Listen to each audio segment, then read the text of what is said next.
Hey there, lovely people. Welcome back to Higurashi When They Cry. We are on episode 2 of the Tatarigoroshi chapter. Yes. Okay, so in our last episode, we got to know Satoko a little bit better. She told us a little bit more about her brother, Satoshi, who is missing, has run away. But let's just jump back into it. So also, for those of you that don't know, it is Golden Week in Japan until, I think May 6th or 7th. So a lot of games on Steam and on the PlayStation Network are on sale, including visual novels. I will be playing another visual novel this week, which is a surprise that I purchased for the Golden Week sale. But I want to let you all know that if you're interested in series like these, I'll put some links down below, and you can check out some other visual novels and other Japanese-inspired games they might be interested in, because Golden Week will be over in the next couple days, so I would definitely check out some of these titles. Anyway, back into it. It's Mion. Mion gleefully announced the beginning of lunch.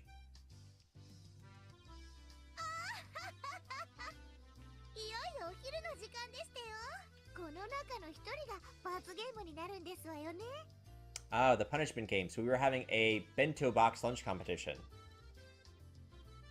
Whoever made the best bento lunch.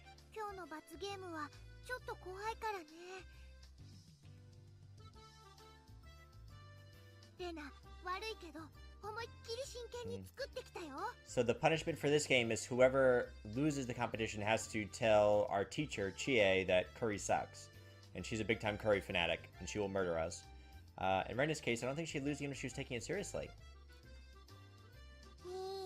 Me. 今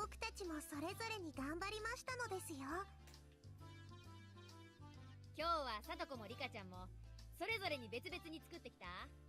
いつもは2人一緒のお弁当だけど、今日は一緒だと勝負にならないからね。そこは大丈夫ですよ。リカも私もちゃんとそれぞれに用意させていただきましたよ。Separate bentos. さとこちゃんもリカちゃんも頑張ったんだね。楽しみ楽しみ。ちょっと意外だったのは、ケイちゃんがちゃんとお弁当を用意できた点かな。ケイちゃんもさすが、やればできるみたいじゃない。Well, our bento box is made with leftovers of what Satoko made us yesterday, so I scratched my head and gave her a dry smile. Bento day had been entirely made by Satoko last night.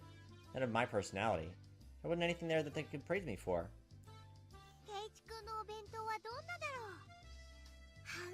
う。楽しみ。そんな大したものじゃないから、夕べのご飯のお惣菜の残りが詰めてあるだけだし。お夕食の残り物はお弁当の基本なのですよ。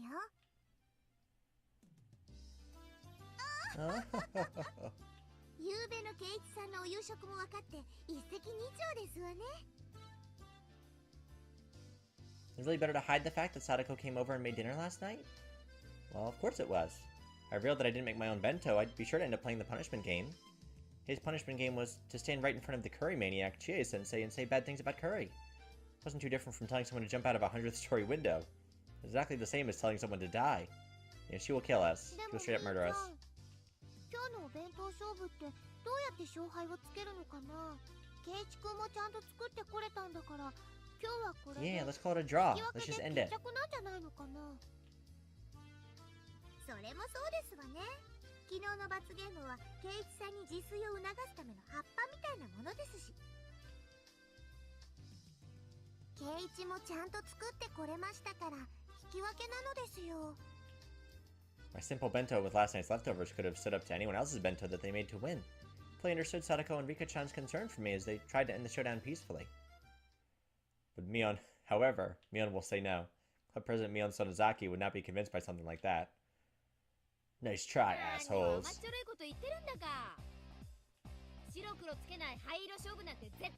Oh, so, by the way, so backtracking a little bit, I was wondering about this new music. So, thank you to subscriber Nagels for letting me know this, and I actually went back to Steam and I checked it out. So they actually updated the music for all of the Higurashi chapters and episodes. So if you do download a Higurashi chapter, they have new music that they've implemented due to copyright reasons. So they've updated some of the music and some of the sounds. So that's why we have like this new bangin' music. Anyway, continuing.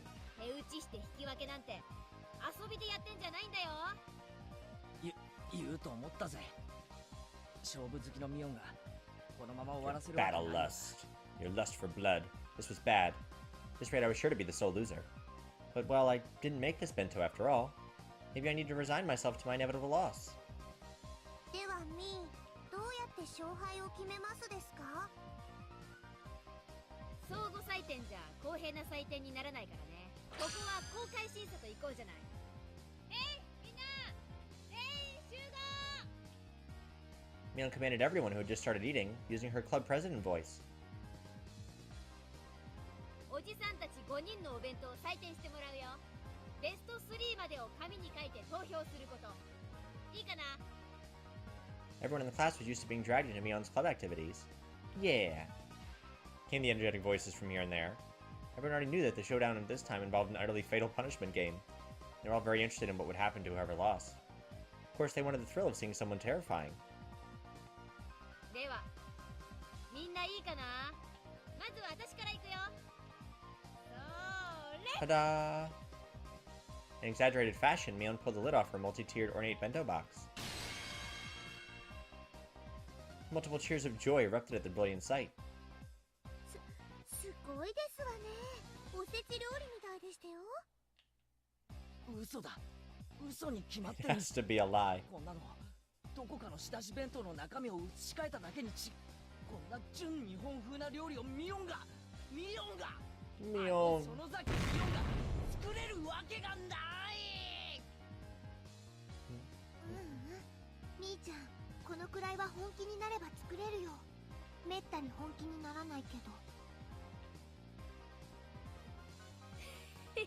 Cuckoo. おじさんを誰だと思ってるわけ？時間と材料があるなら満館全席だって再現してみせるよ。 The entire classroom gulped audibly. Everyone wrote down a score on the notepaper in their hands simultaneously. It made sense. Just the visual impact would give her a perfect score. じゃあ次はレナのお弁当行ってみようか。レナもかなり料理は得意だからね。レナのお弁当はいつも食卓の花なのですよ。みんなありがとね。じゃあレナのお弁当も公開するね。Hey? And it's also beautiful. Reina's bento was a beautiful mix of the two colors of eggs and minced meat, and it too was a bento staple. The Saburo bento had been through with the side dishes as well. Ooh, she'd been thorough, and they were abundant in number. She had spent more time than usual on it, but it was unassuming and truly nonchalant. One couldn't ignore the household warmth in that Mion's bento box lacked. さすがですわね。これは高得 We're gonna lose this damn で game. きましたよ。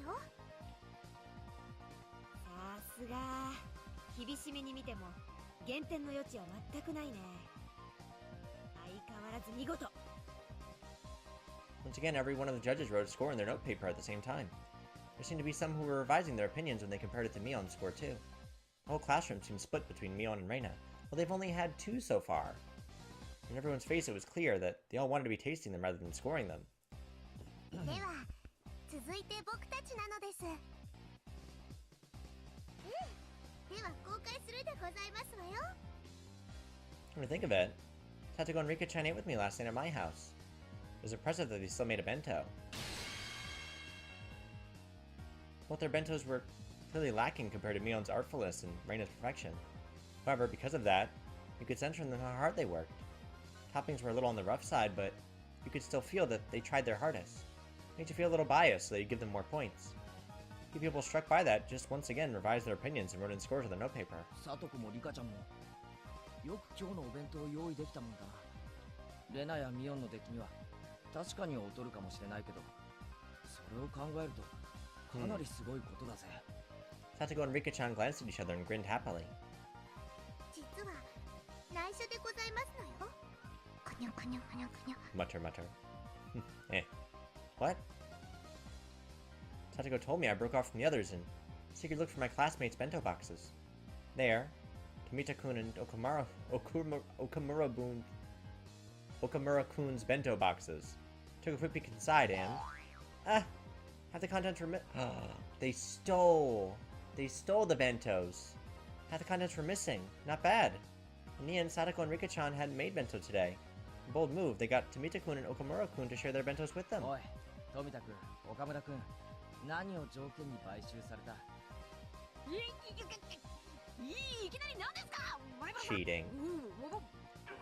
私たちがいつ何を買収されたって言うんですか？そうっすよ。別にさとこたちに水やり当番を代わってもらうくらいで弁当を半分なんか。 Curse you, Satoko. What an impudent trick.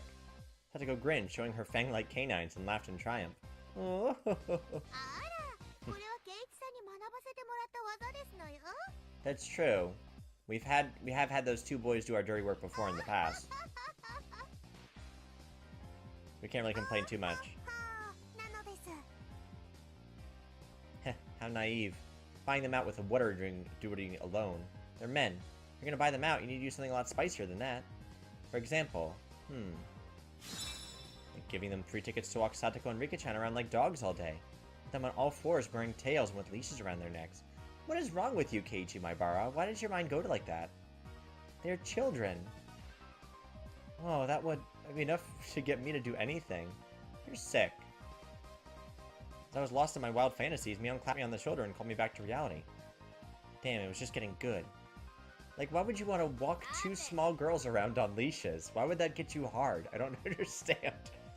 次はいよいよケイちゃんのお弁当だね。 They're like 9 years ケ old. イちゃんの昨日の予告だとかなりのものが期待されるけど、実際はどうなのかな。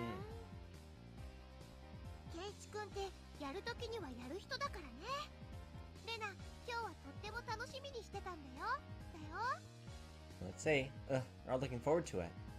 It was really just leftovers from dinner last night. I didn't even make it either.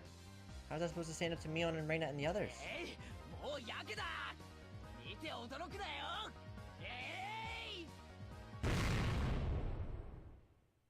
Who lit off my bento box? Weren't very many cheers. I guess there wouldn't be.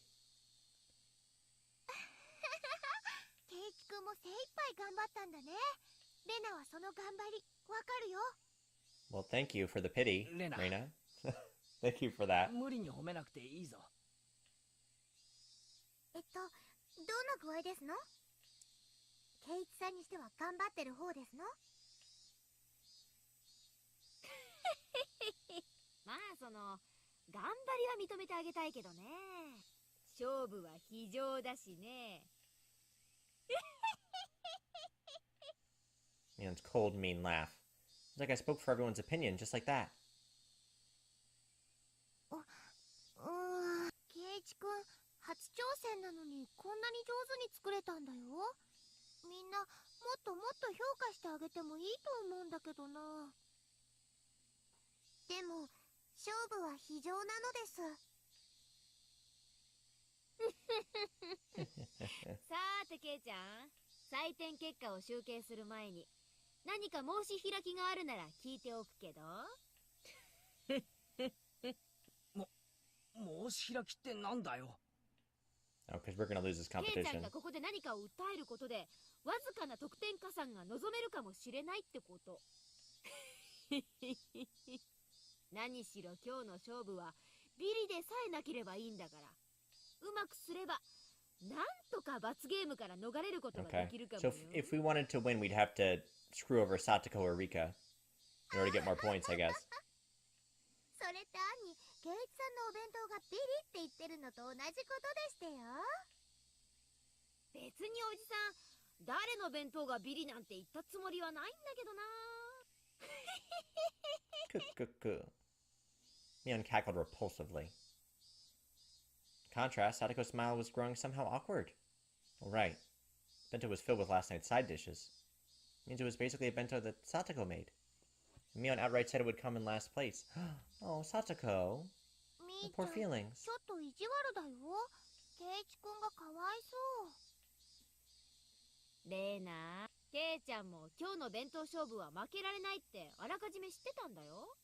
それを承知で昨日あれだけの大見栄を切ったんだからさ、甘やかす必要なんて全然ないと思うけどな。ねえ、さとこ。ええ、そうですわね。そそれでこのざまなんですから笑っちゃいましたよ。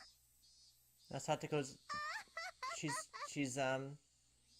she's insulting her own cooking. ちょっとさとこちゃん、笑うなんていけないんだよ。だってちゃんちゃらおかしくて笑ってしまうようなお弁当でしたよ。こんなお惣菜屋さんで買ってきたようなおかず、本当に幻滅もいいところでしたよ。ほら、これなんか缶詰を開けただけだよね。こっちのキュウリは包丁が通ってなくて綺麗に切れてないし。ケイちゃん、包丁とか全然扱ったことないでしょ。経験不足が明らかなんだよね。経験不足もいいところでございましたよ。彩りもかなり単調。こればかりはセンスのなさに呆れるね。そりゃ You're gonna get a smack in your face, Mion. 多少見栄えが悪いのは仕方が。ケイちゃん、弁当箱への詰め方以前のレベルなの。富田、岡村、解説。Tomita-kun and Okamura-kun were chosen from our many underclassmen. Tomita-kun quickly adjusted his glasses and took a step forward. 前原さんのお弁当に致命的な欠点、それは彩りなんです。ご存知の通り、あらゆる色彩の根底には3、つまりバランスよく配色を求めるなら白、黒を除いても3色は必要なのです。 Okay. しかるに前原さんのお弁当は白黒を除いた場合、暗緑色しか残らないんですよ。 Ah, dark green. I don't want to eat it if you describe it like that. I'd forgotten.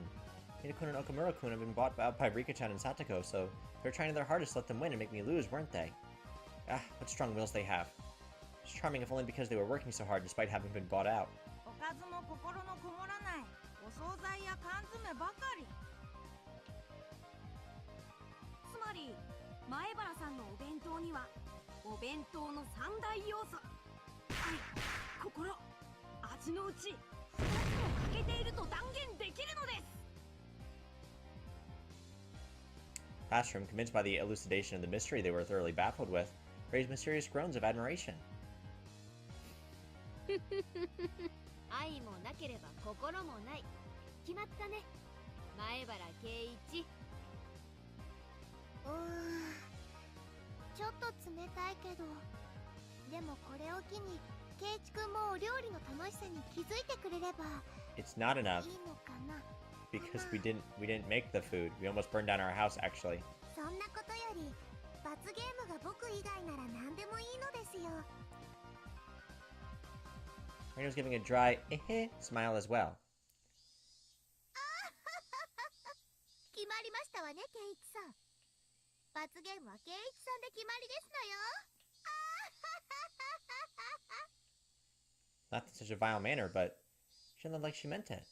I knew that Satoko was speaking ill of a bento that she'd practically made herself in front of the whole classroom, and I could tell how painful that laughter was. Okamura-kun said before that this bento lacked spirit. Among all the bento laid out here today, there wasn't a single one with much spirit as this one. This meal that she made for me yesterday in such a good mood, but it looked like she was in a bad one. I won't let it end with this slander. さて、ビリの圭一さん、そろそろおとなしく負けを認めなさいませ。ちょっと待ってもらおうか。 Uh-oh. What are we gonna do? I began to speak in a low voice. The expressions of all the members of the club changed. Mion clicked her tongue. This man was burying his fangs at the last moment again. 俺の弁当の敗因は心がないから。そういう解説だったら間違いないな、岡村君。Kimura-kun, who had suddenly been placed in the spotlight, looked flustered for a moment, but immediately stammered in reply that I was right. 心の定義は何だ？黒か努力か汗か涙かその結晶か。ならば俺の手に残るこの火傷は何の評価になるんだ。 That's right, when we almost set our house on fire. Okay, I like this character art. I like the cute little chibi sprites in the background. 圭一くん、それ油が跳ねたやけど？ Great. Burn marks from where I almost caught fire yesterday looked like I was having a ton of trouble cooking. Clearly tell that the classroom was forced to acknowledge the effort I put into it. 自らの料理の下手さによる失敗をさも努 Yeah, 力の look, 功績 I であるか melted の the よう skin に off my hands. I obviously should win this competition. この男油断ならない。そうだ、俺は下手だ。昨日大見えを切ったのが情けなくなるくらいに料理が下手だ。戦った。そしてこの成果を出した。それは心じゃないのか。どうなんだ。レナは認めてあげたいな。挑戦する心が評価されなかったら誰も前に進めない。 Girls in the class started to nod in agreement. Okay, tables are turning. But Tomita-kun and Okamura-kun, brought out by the object of their unrequited affection, weren't about to lose either. They shifted to the counterattack, clearly exceeding the price they were paid. なるほど、前原さんの気持ちはわかります。ですがね、心だけで料理が決まるんだったらこの世にコックはいらないんですよ。そうっすよ。心を込めて頑張りましたって言ってコックが消し炭みたいなハンバーグを持ってきたらそれ払わないですよね。つまりそういうことなんです。 That's right, that's how it goes. Male students took Tomita and Okamura's side. Gah, they did have a で point. も心尽くしなんだぞ。たとえ真っ黒のハンバーグが出てきたにせよ、それを作ってくれた母の苦労を知るなら俺は食う。完食してみせる。 Clap, clap, clap. This time the female students in the class took my side. Good. Now we're even. そもそもお弁当というのは愛情を食事の形として昇華させたもので、それは相手に伝わって初めて意味があるんです。前原さんのお弁当からはそれが伝わりますか？いいえ、僕には伝わりません。ひどい。 You're mean. Be nice to Keiichi. Girls in class began to boo loudly at his remark. Now even Okamura's tune was panicking. ああ、静粛に静粛に。傍観人は発言を慎むように。裁判長、俺はここでこの弁当にどれだけの心が込められているかについて料理学の権威竜宮レナ氏の証言を求めます。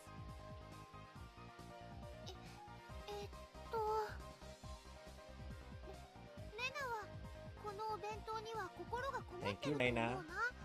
確かに稚拙なところは多いかもしれないけど、 Okay, reel it back in. Reel it in. でもお料理は上辺だけじゃないと思うの。 That's better. Girls in class gave cries of support as they all applauded. In response, all the men in the class began to boo. 裁判長、前原さんと竜宮さんの意見は極めて感情的で一般常識としてかけ離れています。採用するには不適切です。静粛に静粛に。検察側の反証を認めます。どうぞ。例えば本件をお弁当ではなく This is a very long 誕生日の argument. プレゼントだと置き換え、例えば誕生日の日に私、富、そして彼、岡村は図書券を1万円分もらったとする。 That felt strangely real. Was it actually just an example? 常識的に考えてどちらに心がこもっているかは明白です。つまり手編みのセーター、これはお弁当に言い換えれば手作りのおかずが相当する。そして単なる金券に過ぎない図書券はお金で買うもの、すなわち無味簡素な缶詰に相当する。 Murmur. Boys and the girls all began to argue amongst themselves about presents.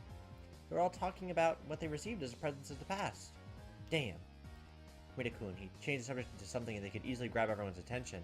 Not bad. I'll lose the initiative at this rate. 意義あり。本件はお弁当の心について問うものです。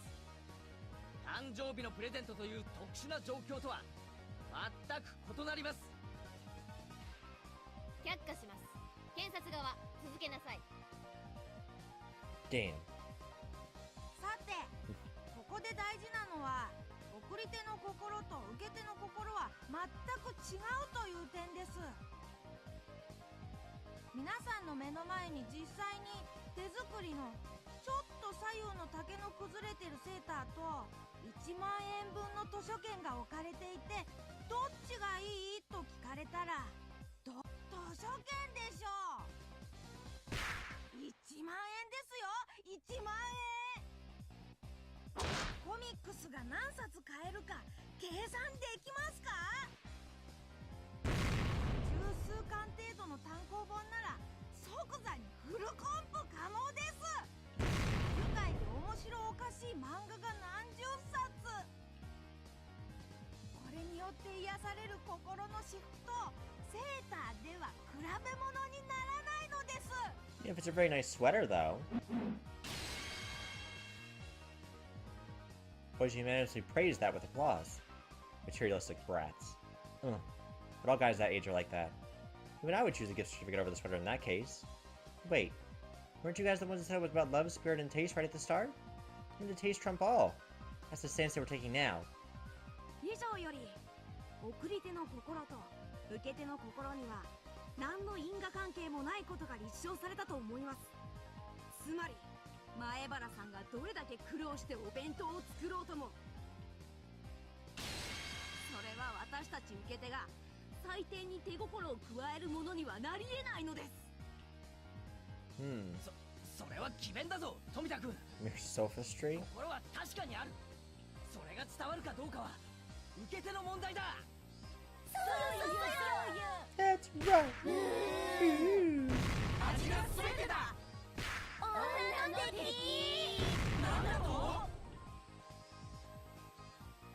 My god, somebody just give up. Now the courtroom is in chaos. I can't allow myself to lose. Not only to avoid the punishment game, but also protect Satoko's honor. さて、弁護側は今のに何か反論はある？ Slowly and strongly, I nod and step up to the dais.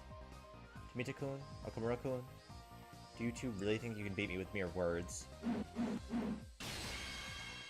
I'm gonna beat your asses, little boys. 今検察側は送り手の心とは無関係に評価が行われると言いました。それに間違いはありませんね。 At some point, I began speaking formally. そうです。前原さんがどんなに苦労して作ったお弁当でもその苦労は評価の対象にはなり得ない。では検察側に尋ねます。私前原が今日の自分の弁当としてこのお弁当とコンビニ弁当を並べたらその評価はどちらも同じものなのですか？ Prosecution hesitated to speak. Got you. I got you, suckers. 手作りの弁当とコンビニ弁当では全く比較にならないのです。どんなにひどい手作り弁当であってもただ買ってきただけのコンビニ弁当とでは比べ物にならないほどの心が込められている。そしてそれは評価されている。つまり手作りによる心はちゃんと受け手に伝わってるのです。それを認めよう。 Boom. Those impactful words drawn in the air behind me, I pointed my finger. Girls, led by Reina, broke into applause. Some of the boys were admitting it too. 認めます。認めましたね。認めましたね。では次にコンビニ弁当にはなぜ心がないかについて移りましょう。そもそも弁当で伝える心とは何なのか。意義あり。前原さんは抽象表現で法廷を煙に巻こうとしています。却下します。面白そうだから最後まで聞くように。 Got them. Now I'll show you two the difference between us. 裁判長、ここでフルでリカ氏を証人として喚問したいと思います。 Meep. Even for Rika-chan, that must have seemed like a bolt from the blue. No doubt that she never dreamed the point of my spear would be aiming at her. But Rika-chan, you said it before. The showdown, it doesn't フ matter. ルでリカさん、 Are we gonna throw Rika under the bus? Not あ my なた sweet の今日 Rika. のお弁当は実によくできていますね。美味しそうです。 Yes. Satoko and Rika-chan's bentos had been made of half of Tomita-kun's and Okamura-kun's. Prosecutors' faces turned pale, but they were too レ late. ナ、岡村君の弁当箱を持ってきてくれないか。 Uh-oh. いいよ。 We're gonna throw her under the bus. Not my Rika. 裁判長、本件に僕のお弁当は何の関係もありません。却下します。裁判長、この岡村君の弁当箱を証拠品として提出します。見よ、この中身を。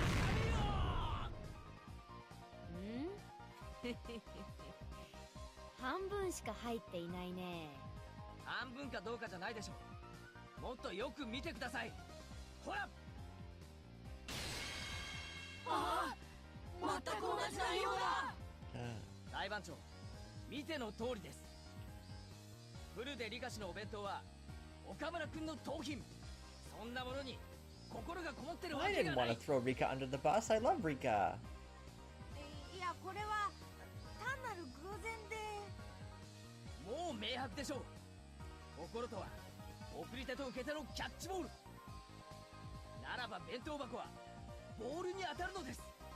そして本来このお弁当は彼、岡村君の母親から、だからこの弁当箱に詰まった心は彼、それを割り込んで奪ったら、 Oh. もうそれに心はない So の because it で was す。 made by mom, and not Rika's mom, there's no spirit in her bento. Got it. Dun dun dun. Yeah, that did it. あれ、そうなの？リカちゃん、そうなの？Me. みぱなるほどね。 Mion the judge folded her arms and began to hum. Couldn't even take a guess as to what Mion was laughing about. Frankly, I didn't know whether I would win or lose. よし、判決の前に主文からにしようかね。 Shh. Entire classroom quieted. まず、被告前原圭一の弁当が客観的評価として非常に出来の悪いものであるのは間違いない。それはこうしてみんなの採点の集計結果が物語ってるからね。 Okay, so I have a garbage bento, but Satoko made it. She tried very hard. Gah. でも、ケイちゃんの言う通り、料理は味だけじゃない。心もまた隠し味として認められるべきだよね。でもそれは得点評価実際なもので、その出来具合の評価を改めるには至らない。 Grr. さて、ここでそもそもの今日の弁当勝負の原点を探りたい。そもそも今日の勝負は何が大前提なのか。そう、被告前原圭一が自炊できるか否かが問題になり、その成果を測るために催されたものだった。 And? そうだよ。圭一くんはちゃんと作ってきたよ。 Irk. Stung my conscience a bit, but for the showdown it didn't matter. ならば、この勝負の大前提は自炊、すなわち手作りであるか否かだよね。でもリカちゃんはそれを怠ったとなると、それは出来以前の問題。 But she was having dinner with us. 失格ってことになるのかな。みぱ Nipa. Mika-chan let out a neat paw, looking as though she had prepared herself for this outcome. 悪く思うなよ、リカちゃん。部活は非常なのだ。さすが圭一なのです。最後の最後まで頑張りましたですよ。 Mika-chan demanded I lower my head, then she pet it. というわけで、これにて一件落着。今日のビリはフルでリカ。 Oh, Rika. Whoa. A miraculous turnaround. Last place went to Rika-chan, when everyone had least expected. Whole classroom went wild. よくもこんなひどいお弁当でビリを免れましたのね。 She's still crying. She's all red in the face. Satoko looked at me hatefully, but spoke in a vague kind of voice. ビリになんかなるわけないだろ。この弁当のどこにビリになる要素があるってんだ。 Aw. だってこんな出来の悪いお惣菜や缶詰ばかりでセンスもなくて、それから Grab. Satoko was speaking more and more poorly of herself as time went on, so I roughly grabbed her head and began to stroke it. 言ったろ、心が大事だって。こ弁当は上辺だけじゃない。いろんな味に溢れてるんだぜ。でも心だけじゃありませんのよ。お味なんて全然変で。どこが変なんだ。俺はうまい。うまかった。だから詰めてきた。本当に夕べの飯がまずかったら詰めてなんか来ないぞ。食パンと牛乳パックを持って投稿してくる。Aw. でも No, just shut up already. I caressed her head, swinging it from side to side. Swinging her head from side to side. At some point, Raina had come up behind us. She was giggling to herself. That was the face of someone who had known everything from the beginning. いつ頃から俺が作ったんじゃないって気づいてた。圭一くんがやけどを見せてくれた時かな。だって圭一くんのお弁当に油で炒めるおかずなんか入ってないし。That's smart. Raina's very smart.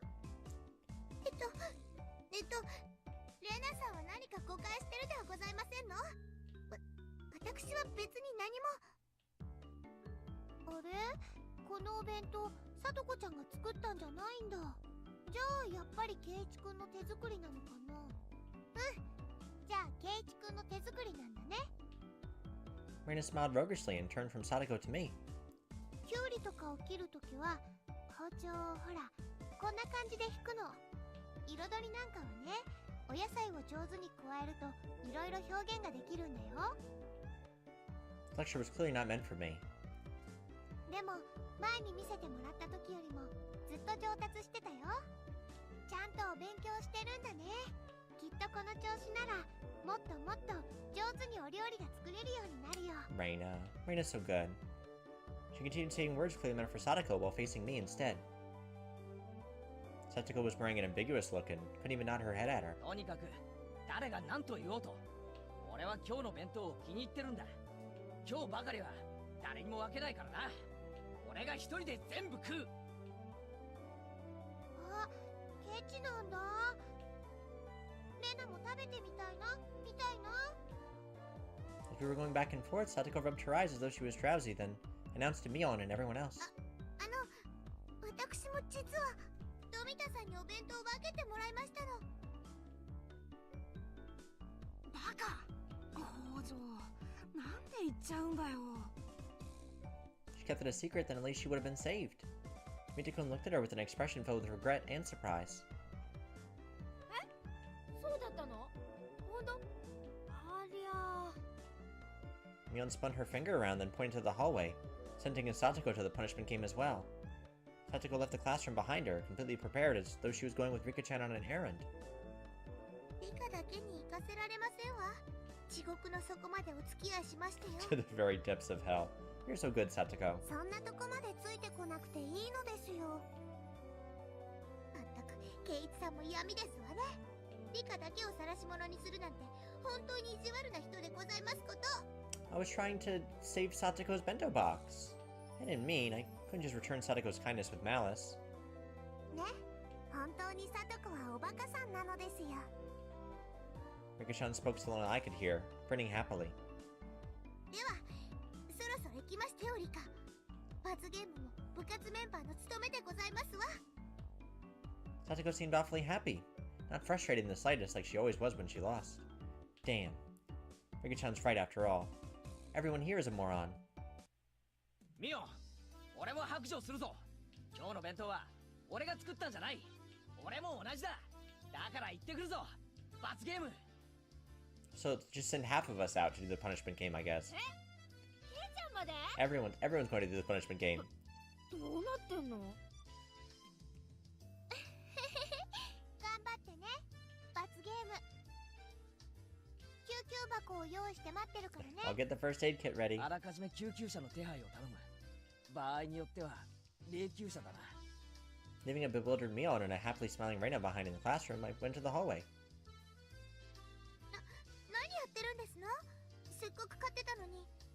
わざわざ罰ゲームに名乗りを上げるなんて物好きにも程があるでございましたよ。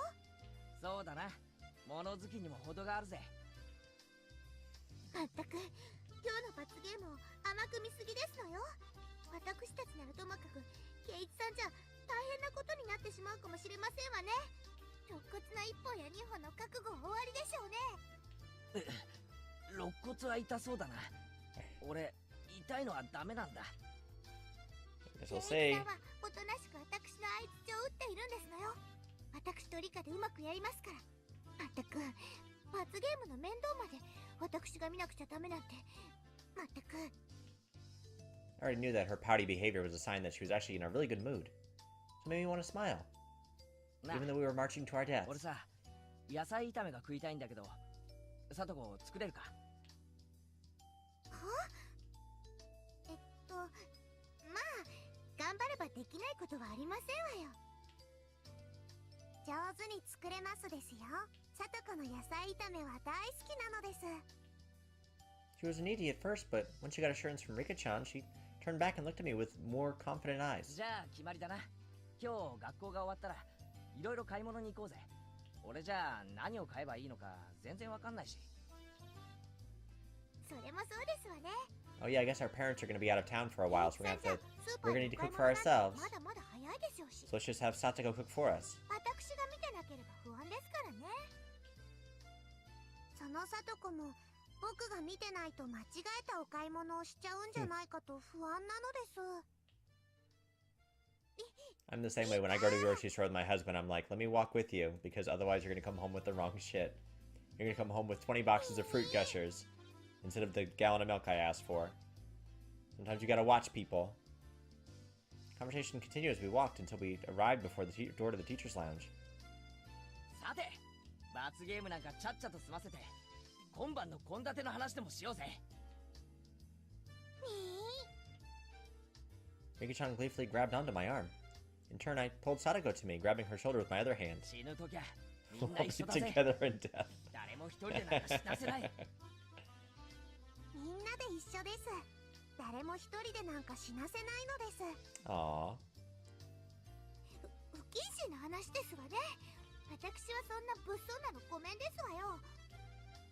May have sounded annoyed, but she was so happy it was going to make me blush. よし、この扉、一枚向こうは死後の世界だぞ。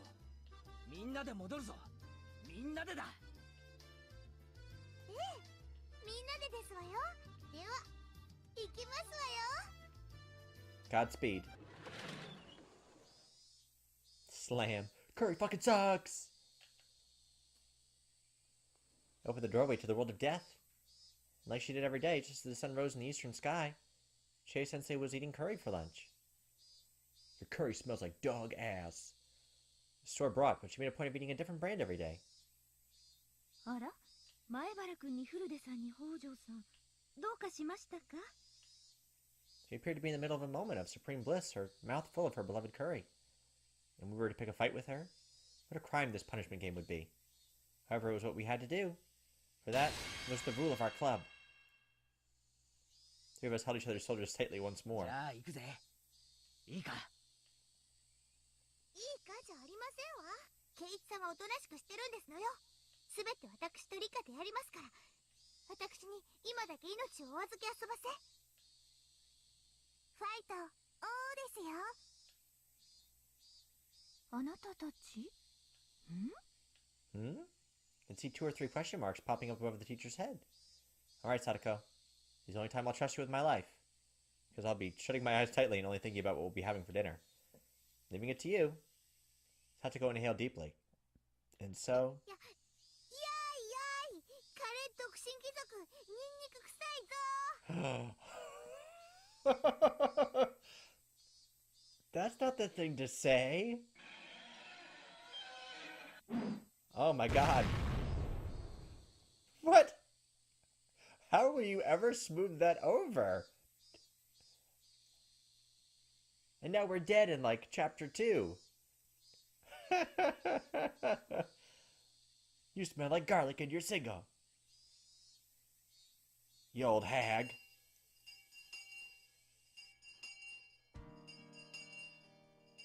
In the end, my selfish request was readily granted. Satoko muttered complaints under her breath quite merrily. She came with me to the store. Rika-chan didn't come with us. She died. She died in the subsequent attack. She said she had a thing she wanted to do or something. I believed her when she told me, but when I really thought about it, I started to think that maybe she was being considerate towards Satoko in her own way.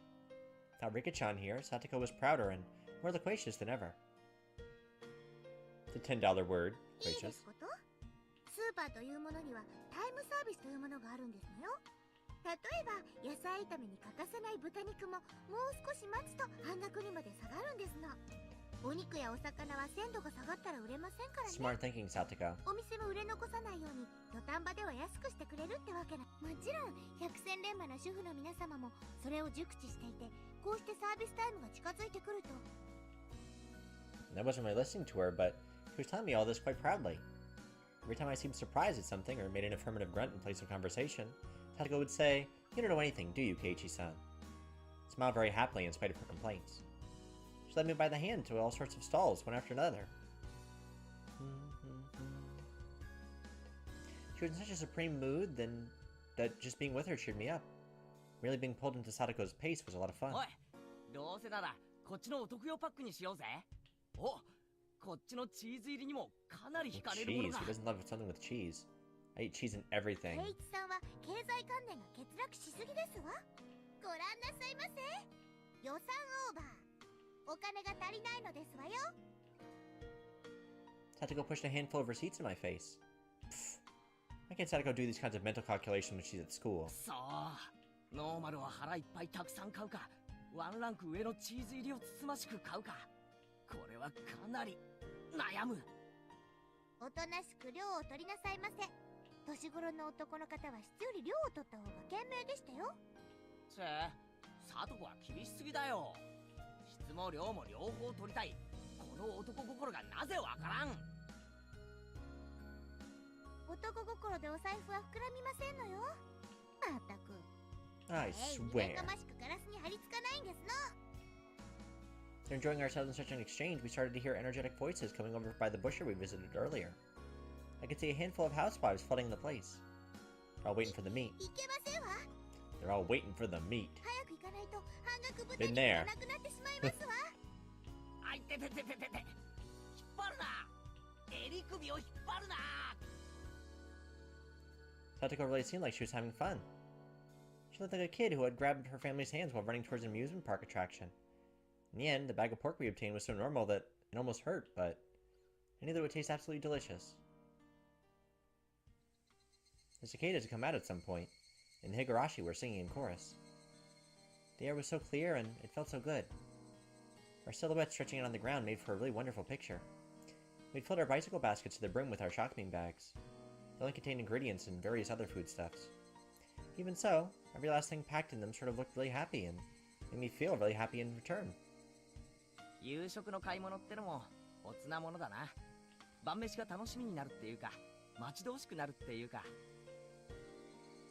それもまた自炊の楽しみでしたよ。お買い物のうちからもう夕食は始まっているんですもの。野菜炒めうちのお袋のメニューにはさ、野菜炒めってないんだよ。だから中華屋で外食するときくらいにしか食べられないんで、今日は本当に楽しみなんだよ。それはお気の毒でございますこと。では今日は特別に美味しいのをご披露して差し上げましたよ。 Normally, right about now, was the time I would start messing with her. But I didn't. ああ、サトコならきっとうまい野菜炒めを作ってくれる。 Oh, すごく楽しみだよ。 you're being a really good Nini. Good Oni-chan. She stammered for a second. Satoko had been prepared for me to start making fun of her right then, too, and when it didn't come, she was surprised. Maybe she stammered for some other reason, I don't know. But I immediately knew she wasn't feeling anything bad. ええ、とびきり美味しいのをごちそうしましたよ。楽しみにして遊ばせ。 Satoko and I rode back on our bikes. I had a thought. Was I this sort of person? Till now, I would have lashed back at Satoko right away if she did something to me. Yeah, that was the kind of relationship we had. We would poke at each other a little, then kick up a storm while nitpicking at one another. At some point, it had changed. We weren't playing our usual tit for tat. I didn't provoke her, so we didn't fight. I went for Satoko, too. Satoko, who I thought I knew, hadn't been like this until now. Our relationship was changing little by little. What it felt like. But it wasn't something I had to worry about. It was like our relationship had become a little bit happier, a little bit more charming. Wonder why we changed like this. Was she lonely and projecting her older brother Satoshi, who hadn't returned home, onto me? Riki-chan told me about that yesterday. That was probably exactly it. So as my actions drew closer to Satoshi's, Satoko was returning to how she'd been when she was living happily with her brother. In other words, Satoko was the real Satoko. Satoko had been able to see her brother again and had finally gone back to normal. Now that I'd been playing the role of her brother, I discovered that she really could smile so sweetly. But I wasn't Satoshi Hojo. I was Keiichi Maibara, a totally different person. I couldn't become her brother. I can come close, but I could never really get there. I was vaguely, somehow, a little sad. I was wearing Satoshi's mantle, and that would have to come off one day. That would doubtlessly put an end to this meager, nostalgic, peaceful time of Satoko's. A limited tranquility. Tranquility that would end one day. Putting it in those terms, it really was sad. I shook my head firmly and drove off those pointless thoughts. どうしましたのケイイチさん。ごめん、なんでもないよ。なんでもないならそんな変なことしないでくださいませね。何か悪いものでも食べたんじゃないかと不安になってしまいますわ。へいへい、ごめんよ、サトコ。Nagging like always, but she still seemed really happy. The mood of hers drew me in, putting a smile on my own face. Hey, Keiichi Maibara. Who could think about having this end one day? If it will, then just think about when that happens. There was one thing, however, that I could say for sure. As long as I smiled like this, Satoko's own smile would never wane. So as long as I stay this way, this tranquility would never end. Satoshi would come back one day too. Might happen a lot further away than I'd like, but till that day, what's wrong with me being a replacement for him? Saying that I'm not her real brother, so I can't become Satoshi, that was just an excuse. If I just didn't run away, Satoko would stay happy and live a fun life full of annoyed nitpicking. I don't know what happened to Satoshi or made him abandon Satoko and run away, but just seeing Satoko in such a good mood made me think that I could persevere as long as I needed to. This is what I thought. I wouldn't become Satoshi, I'd become a replacement brother. Well, I'm sure that's only going to end well, because every other chapter that we've played has ended very well for our group of friends. I'm sure it's going to be a happy ending for everyone involved.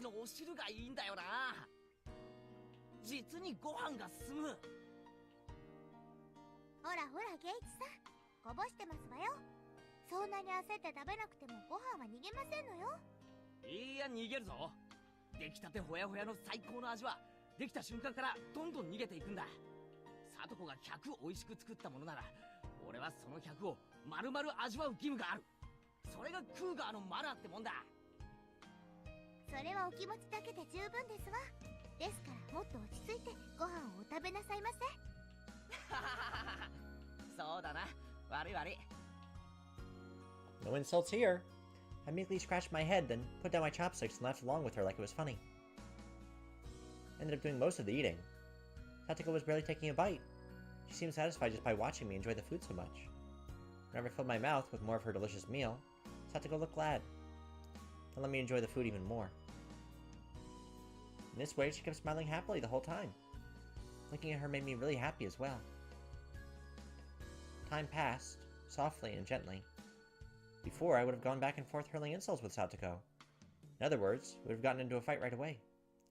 I'd never known I could feel such peace of mind by talking to her honestly like this. I was a little bit happy about having discovered the new side of Satoko. For example, I was eating food that Satoko had made. There wasn't an inch of me that thought that it was suspicious. Before, however, Satoko would have definitely put some sort of trap into this. Like cyanide. She would have poisoned us. But now we're getting along nicely. I think I ate too much. I'm gonna take a dump.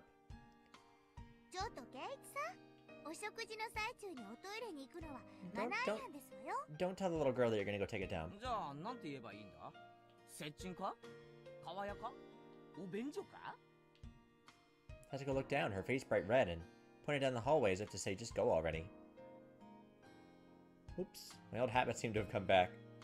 But yeah, I don't know that bad either. I would never say that to anyone in my family. Or any of my friends. Be like, well, I gotta go take a huge shit. I ate too much food. Excuse me, Satoko. While having such utterly unguarded thoughts, I went into the bathroom. Tug. My foot caught on something string-like. Huh? Oh. There's the Satoko trap. Bang, kerslam, yeah, rattle rattle. たらいさとこ She got me. Can't believe her. She always does this when I let my guard down. Can't relax for a minute around her. So it was kind of funny and I didn't really feel like getting angry. Haha, haha, I shit my pants. Real funny, Satoko. Satoko, laughing uproariously, came over. ほらねほらね、そろそろ引っかかってくれる頃だと思いましたわ。まったくこいつ You は little. ちょっと気を許すとこれだもんな。 Picked up the wash tub that had crashed into my head and went to go hit Satoko with it. But then I doubled over with the laughter that had been welling up within me, so I couldn't manage it. Wish things could go on forever like this.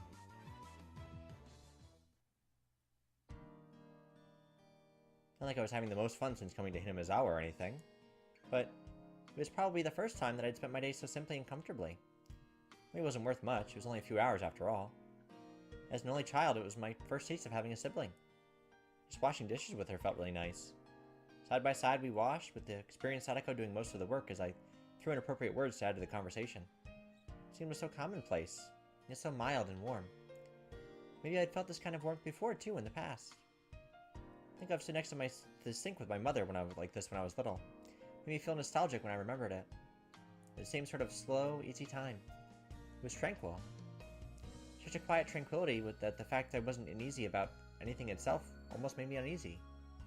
Hey, wait, Keiichi Maibara. I feel uneasy about something from spending time so leisurely. It's weird how he keeps referring to himself in the third person when he's talking. Hey, Keiichi. Yeah, Keiichi? Nothing at all to feel uneasy about. I mean, why would I be punished for enjoying a gentle life? I'd do anything to keep these days going, and I would never do anything bad no matter what. I work hard for it and endure much for it. So God? Not much of a dream to want this kind of thing to keep on going, but can't you grant it?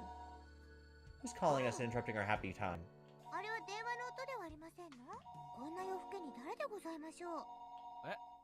あ、本当だ。 Hadn't noticed until she mentioned it. I hurried to stand up, then ran to the phone. Who could it be at a time like this? Maybe Rika? Did feel a little like the phone had interrupted my happy moment. But I still wanted to brag about how happy the time I was spending made with me. Wait. How happy the time I was spending made me, no matter who it was on the other side. もしもし。はい、前原です。もしもし Oh, it's Mom. ケイチお母さんだけどあ、なんだ、母さんか。何こんな時間に。It was a little cold of me when she was only calling because she was worried about her son. Couldn't help but give myself a dry smile. その様子だと特にトラブルもなく生活できてるみたいね。母さん、ケイチがご飯を作れなくてひもじくて寝込んでるんじゃないかと心配してたわ。 We didn't leave me any money for pizza, so I guess I'd just have to go to bed hungry, huh? なんとかおかげで。ご飯はちゃんと作れてる？今夜は何を食べたの？へへ、野菜炒めとご飯と味噌汁だよ。スーパーでいろいろとお惣菜を買ったから何気におかずも豊富でさ。そうそう、聞いてよ。豚肉なんかちゃんとタイムサービスを利用して半額で買ったんだぜ。へへ、主婦の知恵っていうのかな。それから。 All that was thanks to Satoko and not something I should be proud of. But still, I couldn't help but want to boast about the dinner tonight. Seemed like Mom got the hint that I was in a really good mood. そうしっかりやれていて母さん本当に安心したわ。そうそう、それでね、お父さんとお母さんの仕事がなんとか終わったの。明日の昼か夜には帰れると思うから。 Oh, our happy time is over. そうなんだ。二晩よく頑張ったわね。こっちも二晩ほとんど徹夜でね。大変だったけどなんとか先生のイベントは穴を開けずに済みそうよ。うん、よかったね。お疲れ。 Why my parents coming home seemed so disappointing. Knew a little bit of the reason, of course. This tranquility I never wanted to end was about to end so readily, and it was a little painful. Being asked what kind of souvenir I wanted from Tokyo, and replying that anything edible would be great, I put down the receiver, and Satoko appeared, having finished cleaning her trap. First, Satoko was in a very good mood, but when she saw me put down the receiver with an uncertain expression, her own clouded over a bit. Seemed like she'd gotten the gist of what my phone conversation had been about. ケイチさんのご両親からですの？ああ、明日には帰ってくるってさ。あら、それは良かったですわね。明日のお夕食の面倒はもう見なくていいわけでございますものね。家族で水入らずの食卓を囲みなさいませ。But she liked cooking そ for んな us. ことないよ。また明日からまた無味乾燥な食卓かと思うとなんだか寂しいよ。何を贅沢言ってますの。家族みんなで囲む食卓が一番楽しいに決まってますわ。 Yeah, her family's dead. We probably shouldn't be rubbing that in her face. Brother Satoshi running away from home came to mind immediately. There's no gloom in the way she said it. 私も昨日今日と2日間でしたけど、とても楽しいお夕食を取らせていただきましたわ。ならさ、今度は俺からサトコの家に遊びに行くよ。Satoko momentarily made a happy smile, but then a second later it changed to an expression of surprise. うちは狭くて汚いですわよ。お台所もこんなに立派ではありませんし。俺は別に気にしないぜ。でもま、サトコが嫌なら遠慮してもいいよ。Satoko shook her head firmly, her whole body expressing denial. それに俺、サトコにはまだまだいろいろと教えてもらわないとな。ようやく炊飯器の使い方と味噌汁の作り方を覚えた程度だし。それもそうですわね。これを機会に圭一さんにお料理をお勉強してもらうのもいいかもしれませんわね。It was so like Satoko to take this chance to proclaim that it was all for my sake. But there was no way to conceal her own enthusiasm. It was true that this gentle time would come to an end when my parents get back. There was no need to lament, though. I can easily put the effort to continue our mild moments like this. Like yesterday, Satoko told me she didn't need to be escorted home. But Rika-chan wasn't with her tonight. She'd be going home by herself. Everyone knew everyone's face here in Hinumizawa. It wasn't like it was dangerous to go out at night, but still, it wasn't good to send a girl on her way all alone. At the very least, that's what I thought, as Satoko's older brother. じゃあ学校の近くまで送ってやるよ。あそこまで行けば結構街灯とかあるから大丈夫だろ。本当に大丈夫なんですのよ。悪い人が現れても指一本で撃退してみせますわ。 Walk the kid home. No point in pressing her any more on the subject, so I took a handful of Satoko's hair and rubbed her head vigorously. サトコ、ごちゃごちゃ言うな。Your Nini will bring you part of the way there. Ooh, we almost said Nini. Ooh, that's not good. That's what I was about to say when I suddenly got embarrassed and my voice trailed off. Nini could only be the nickname Satoko gave to her older brother, and nothing else. I was about to use it pretty lightly, so I started to feel apologetic and a little ashamed. Nini? Almost said... What did Satoko just say? 圭一さんが兄みたいに見えただけですわ。その今の言い方全然違うけど、どこか雰囲気が似てましたも Oh, ので。 this is not going to end well. Please don't do this. Don't call me Nini. Satoko laughed awkwardly and turned red in the face. Of course, I was embarrassed when I saw her too. Because the fact that I was trying to act like a brother had gotten across. A warm feeling spread out from my chest. It's completely different from romantic feelings or any of those more impatient emotions. Much more graceful, quiet, and warm and calm. Satoko still needed her Nini. I knew she thought that Rika-chan was being sly by not coming today, but when I thought about it like this, I could feel kind of thoughtfulness of her worrying about a good friend's feelings. Maybe Rika-chan had understood that she couldn't play the part of brother herself. So then... No, let's stop there. Yeah, slow down a little bit, friend. It's been like 2 days. You're putting yourself in a position that's not going to go well. No point in thinking about it so hard. It means everyone feels the same way. It means everyone wants Satoko to be happy. Satoko was acting as though her Nini running away from home didn't bother her at all, even though that wasn't actually the case. She was very sad and always waiting for him to come home, because Satoko was a stable person when she was a sister. In order for her to really be this level-headed, having a brother was something that she couldn't do without. In other words, Satoko still needed a brother. Nobody had the right to smile, in a way, as childish immaturity. In fact, they deserve praise for being so close to each other as siblings. That role of brother should be played by her real Nini, by Satoshi. But unfortunately, he wasn't here. So since I'm here, I'll play the part. And not with a guilty conscience, but in a very natural way. Because... Was there something wrong with seeing Satoko smile so happily? なんですの、圭一さん。さっきからずーっとニヤニヤしてますのね。俺が嬉しそうな顔をしてるとおかしいかな。別におかしくはありませんけど、Sound of the mortar on her bike light was too loud, and I couldn't hear what Satoko said. 何なんて言った？いえ、本当にどこまでもニーニーに似てますのね。You should not be projecting onto me, and I should not be letting you do that. そっか？ Like, we need to set boundaries, because something's going to も happen. ちろん本当のニーニーとは全然違うんですけども、こういろいろそういうところが似てますの。本当に不思議ですわね。似ているとニーニーを思い出して寂しくなるか？ Once I said that, I thought for a moment that was absolutely the wrong thing to say, but Satoko didn't seem to mind one bit. 別に寂しくなんかありませんわ。こうしてケイチさんがニーニーの代わりになってくれますしね。As I was flustered for a moment after hitting the mark, Satoko suddenly asked me a question in a calm voice. A very quiet, composed, and adult question. リカですの？ It's quiet, but her voice sounded lonely somehow. リカがニーニーの代わりになってくれってケイチさんにお願いしたんじゃありませんの？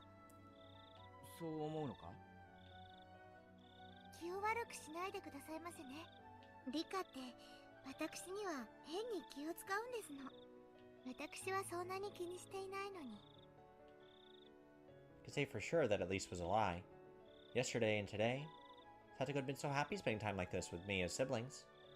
That was proof itself that she was lying about it not getting to her. So I gave Satoko a light poke in the head. 考えすぎだよ、バカ。俺は俺、前原圭一だ。お前のニーニーの北条聡じゃない。そんなのは分かってますわ。Despite her saying that, her expression seemed a little lonesome. At this point, Satoko herself had realized that her question had been the wrong thing to say. We didn't need to keep talking about something that Satoko regretted. So in order to cut the conversation short, I grabbed Satoko's head and pet her. そんなくだらない話はもういいだろう。もう遅いから、とっとと帰って歯を磨いて寝ろ。ついでだから寝る前にうがいもしとけ。風邪の予防になっていいぞ。Rinse your mouth. It'll keep you from getting a cold. Is that a thing? それを言ったらニーニーもですわよ。ちゃんと歯を磨くんですよ。She called us Nini again. うがいもして、お手洗い Don't も do 済ま that. せて、明日の教科書を準備して、それから。I wonder what kind of siblings Satoko and Satoshi were. Never seen them together, but I could say without a doubt that they were really close. As for the way in which they were close, it's probably quite like this. It was so cool that the day's heat seemed like a lie, and yet the moonlight was somehow faintly warm. The quiet chorus of the insects was pleasing to the ears. Like, it's really cute that she thinks of us as her brother, but we need to, like, not overstep that boundary, because something's gonna happen, and we're gonna be put in a position. Satoko's trap course, intermediate. Okay, last one was the elementary course, now we have the intermediate course. Trials and tribulations, we got an achievement. Okay. Click.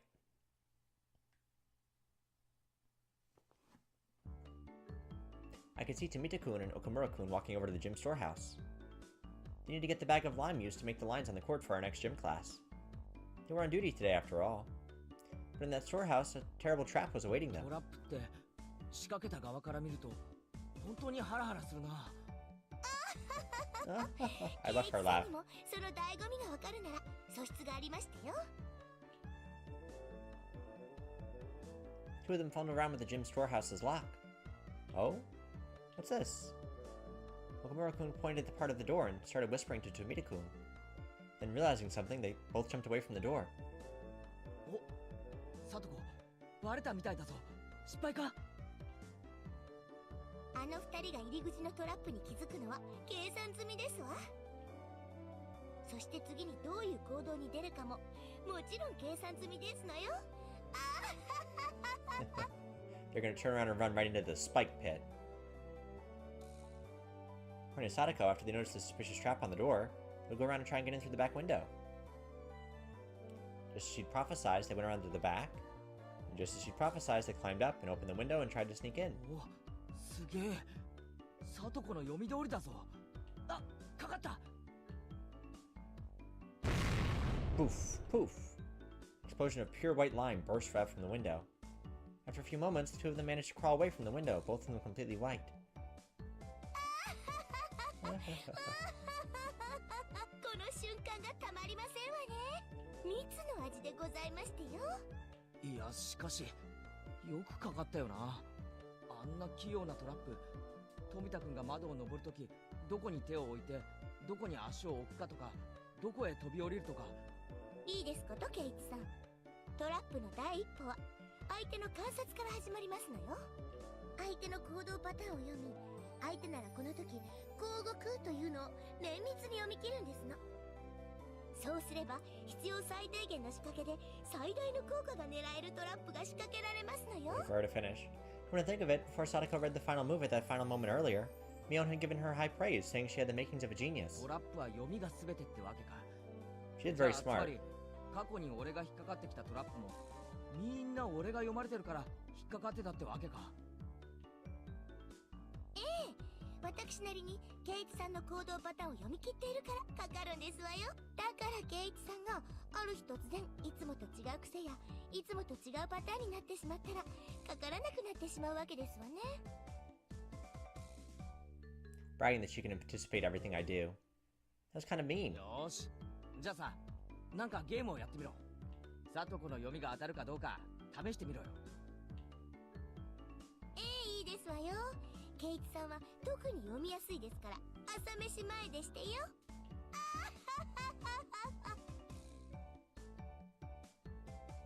When we went back into the classroom, Satoko tore off pieces of paper and wrote something on the back of them, making 3 cards. Of course, I didn't know what she'd written. この中の1枚を引いてごらんなさいませ。外れを引かなければケイチさんの勝ちですわ。よーし、挑戦してやるぜ。部活で鍛え上げられた俺の感性で見事打ち破ってくれる。 What if they all say you're a loser? Satoko smirks and holds out 3 cards. Set your mind to full power by calming it, Keiichi Maibara. Cool and collected is how you'll win. If I don't pick the losing one, I'll win. Means if I do pick it, Satoko will win. In other words, Satoko wants me to pick the losing one. What would she do to make sure I pick the losing one? Could she even predict something like that? Statistically speaking, isn't there some rule that says I'm more likely to pick the one in the middle? Or the ones on either side? Then it hits me like a flash. This is what Mion would do. さあどれを取るか決まりまして。決めたぜ。それはな、これだー。何をするでございますの。 Steal all 3 cards from Satoko's hands. Printed what Satoko would do in advance. I think I wanted to make sure I picked the losing one. Which meant all 3 of these were losing ones. Exactly, I knew it. Why wouldn't we check them beforehand? この3枚改めさせてもらうぜ。 I flip all 3 cards face up, and on each one is a single word. You're a loser. なんだこりゃ。 Oh, ずれ she knew we were going to take all 3. 外れ。つまりはそういうこと。1枚しか取らなかったなら外れにはならなかったということですわ。 Smart. じゃあ俺が3枚まとめて引くの読んでいたってのか。 Ah! Held my head in my hands and fainted as Satoko reveled in the might of her abilities. Her shrill laughter echoed throughout the classroom. And then there was a poof as lime powder came down upon Satoko's head. I looked to see Tomita-kun and Okamura-kun, all in white, dumping a whole bag of lime powder on her, getting their revenge. いきなり何をなさいますのですか、お二人とも。どうやら誰が罠を仕掛けたのかは問答無用ってところだな。失礼でございますわね。どこに証拠がございますの。それに罠なんて品のない言い方をやめてほしいですわね。より優雅にトラップと呼んでほしいですわ。 That being said, these two pretending to be tough, not only that, but standing still completely blank and silent. But anyway, knowing what happened before, having someone chase you with their mouth full of lime in such a way that they can't even speak. Yeah, that would be scary even for Satoko. ケイチさん、助けて。Now who's a loser, Satoko? Our underclassmen crashed to the classroom in furious combat, getting white lime everywhere. Hey, Satoko? Why couldn't you see this coming exactly? Time I hadn't seen something coming too, though. Teacher coming to me afterward and giving us all a stern talking to. Cute. Awesome. Okay, that was a good one. Alright, so let's get out of here. Cool. Okay, so this has been episode 2 of our Tatarigoroshi chapter. I should have another one up hopefully early next week. I'm trying to do at least 2 or 3 of these a week. But like I said, I do have more visual novels coming your way. I will put links below for some of the Golden Week sales that are going on right now. Like, I know there's one for Steam. I know there's one for the PSN store. But if you're interested in games like this, or you're interested in heavily Japanese-inspired or anime-themed games, like, they have a lot of them on sale this week. So I would definitely check out some titles and see if there's any you're interested in. But I appreciate y'all watching, and I will catch you for the next one. Peace!